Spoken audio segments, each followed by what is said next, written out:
Is there a difference between a person who has lied and a liar? Is there a difference between a person who has sinned and a sinner? Welcome to Presentation, Ponder, Practice. Have you ever lied? Few would say no. Those who did would face skepticism. There's a big difference between occasionally lying and being a liar no one can trust. Lying in all its forms is condemned in the scriptures, along with false witness, deceit, and false dealings. Revelation 21 verse 8 tells that for all liars, their part will be in the lake that burns with fire and brimstone.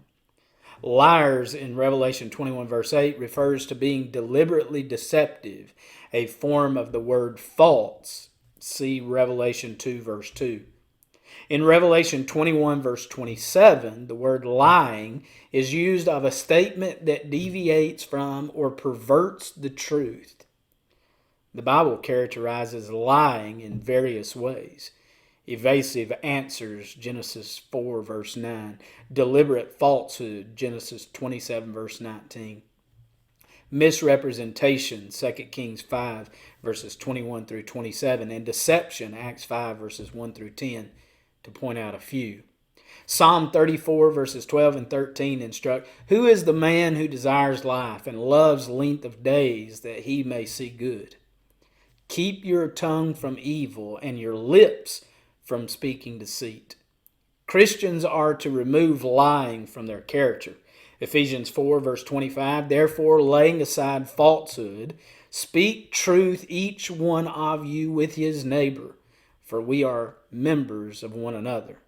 Colossians 3 verses 9 and 10, "Do not lie to one another, since you laid aside the old self with its evil practices, and have put on the new self, who is being renewed to a true knowledge according to the image of the one who created him." A false witness who utters lies is one of the 7 things that the Lord hates. Proverbs 6 verse 19. Lying lips are an abomination to the Lord, but those who deal faithfully are his delight, says Proverbs 12 verse 22.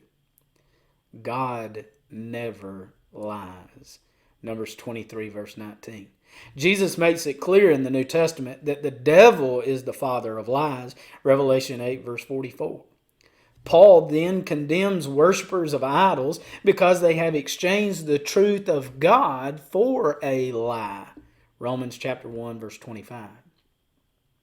No one, not even a faithful Christian, can truthfully say, "I have never sinned." John wrote, "If we say that we have no sin, we are deceiving ourselves and the truth is not in us." 1 John chapter 1 verse 8. In verse 10 of 1 John 1, John declared, "If we say that we have not sinned, we make him a liar, and his word is not in us," speaking of God. Sin is terrible. To sin is bad. To be characterized as a sinner is worse because it means a person is continually living in sin. Sinner has been aptly applied to everyone. However, Christians are no longer characterized by that identity. Everyone who practices sin also practices lawlessness, and sin is lawlessness. You know that Jesus appeared in order to take away sins, and in him there is no sin. No one who abides in him sins.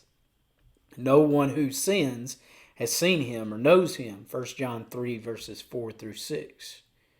Christians are saints, forgiven, redeemed.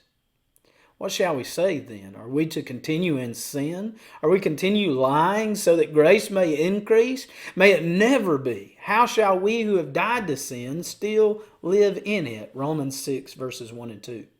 Down in verse 13 of Romans 6, it says, "And do not go on presenting your members of your body to sin as instruments of unrighteousness, but present yourselves to God as those alive from the dead, and your members as instruments of righteousness to God." One lie is enough to have devastating eternal consequences. we may have sinned, but we must not go on sinning. Hebrews 10 verse 26. Stop lying. Start telling the truth. God's people are to speak the truth. May God bless you for speaking truth.